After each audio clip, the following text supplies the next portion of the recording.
রাধে রাধে। আমি আজকের পড়ব কুর্ম পুরাণের ষষ্ঠ অধ্যায়, যেখানে শ্রীহরি বরাহরূপ কেন নিয়েছিল তার সম্পর্কে ব্যাখ্যা করবে। শ্রীহরি বলেন, আগে ছিল পুরো পৃথিবী সমুদ্রে ঢাকা, অন্ধকার, এমনকি সেখানে বাতাসও চলতো না। যখন আস্তে আস্তে সেই জলটা শুকিয়ে গেল, মানে জল শুকাতে শুরু করলো, তখন সেখানে জন্ম নিল বা উৎপত্তি হলো সহস্র নেত্র আর সহস্রপদ ব্রহ্মার। তাদের ছিল গায়ের রং সোনার মতো, মানে স্বর্ণবর্ণের, আর তাদের ছিল সহস্র মাথা। সেই অতি ইন্দ্রিয় পুরুষ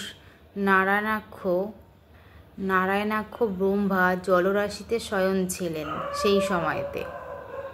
তারপরে আস্তে আস্তে জগৎ সৃষ্টি হতে লাগলো। লক্ষের বার্তা নারায়ণরূপী শ্লোক বলা হয়ে থাকে।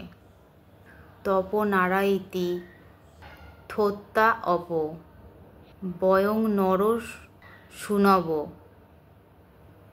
আয়ান তত্ত্বতা যমাক্ষ তেন। নারায়ণ স্মৃতি। নারা নামের ব্যাখ্যা তপ বা জল, তার অয়ন বা আশ্রয়। যখন চারদিকে জলমগ্ন, তখন শ্রীহরি বরাহ রূপ ধারণ করল। বরাহ রূপে তিনি জলক্রিয়ায় মনোরম। তার বাঙ্গময় রূপ হল ব্রহ্মা।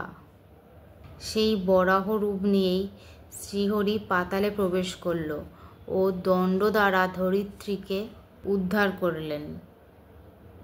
জনলোক স্থিতসিদ্ধি বা ব্রহ্মর্ষিগণ সবাই মিলে শ্রীহরির স্তব করতে লাগলেন। দেব দেব ব্রহ্মণ্য শত অজরকে প্রণাম।